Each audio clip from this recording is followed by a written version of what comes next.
Encontros Diários com Jesus, de Christopher Shaw.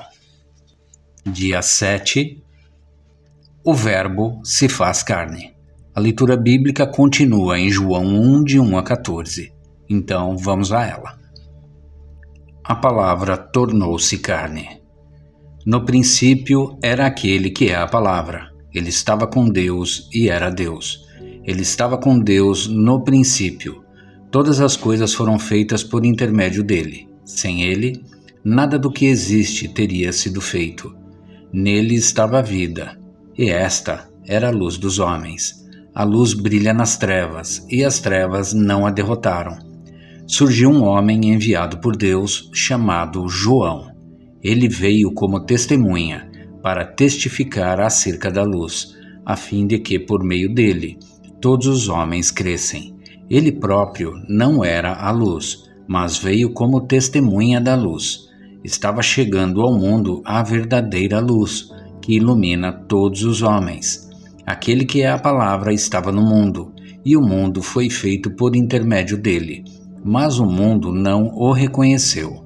Veio para o que era seu, mas os seus não o receberam. Contudo, aos que o receberam, aos que creram em seu nome, deu-lhes o direito de se tornarem filhos de Deus, os quais não nasceram por descendência natural, nem pela vontade da carne, nem pela vontade de algum homem, mas nasceram de Deus. Aquele que é a palavra tornou-se carne e viveu entre nós. Vimos a sua glória, glória como do unigênito vindo do Pai, cheio de graça e de verdade. O verso 14 descreve o maior empreendimento missionário de todos os tempos. Leia o texto várias vezes e peça ao Espírito que lhe permita perceber algo das suas dimensões. E o Verbo se fez carne e habitou entre nós, cheio de graça e de verdade, e vimos a sua glória, glória como do unigênito do Pai. Ao meditar sobre este versículo, sou tomado por uma profunda sensação de incapacidade. O texto resume numa única frase a mais misteriosa transformação jamais vista na história do universo. O Verbo, que deu existência à própria vida, se despe da sua eternidade para se vestir de uma frágil e transitória condição que implica ser humano. Com efeito, Deus em sandálias.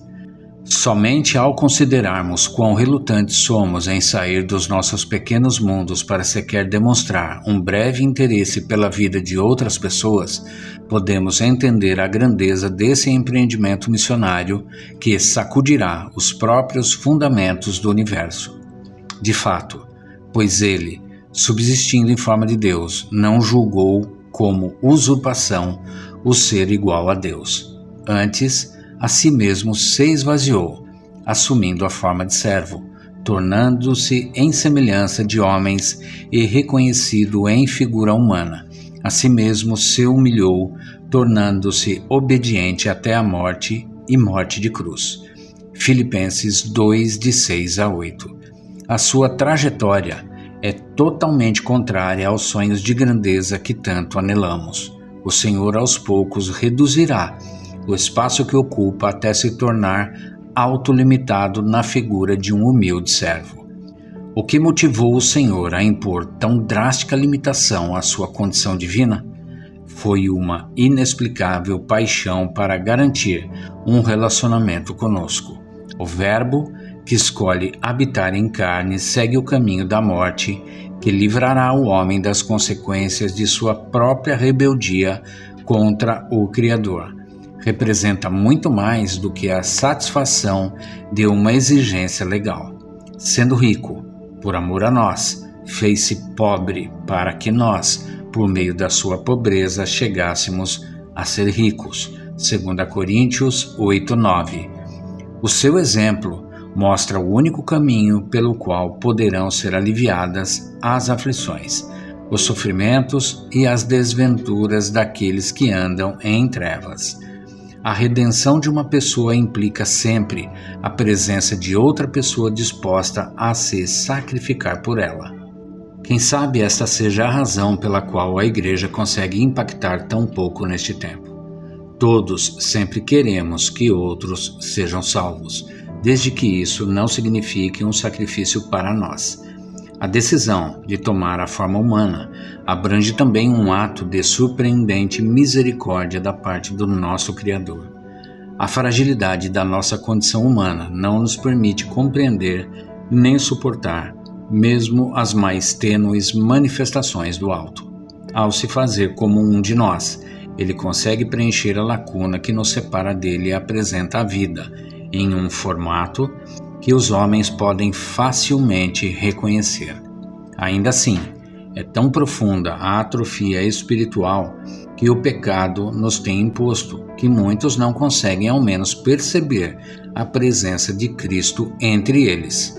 Apesar disto, a passagem de Jesus pela terra nos oferece o mais nítido retrato do Deus que estende os céus como cortina e os desenrola como tenda para neles habitar. Isaías 40, 22.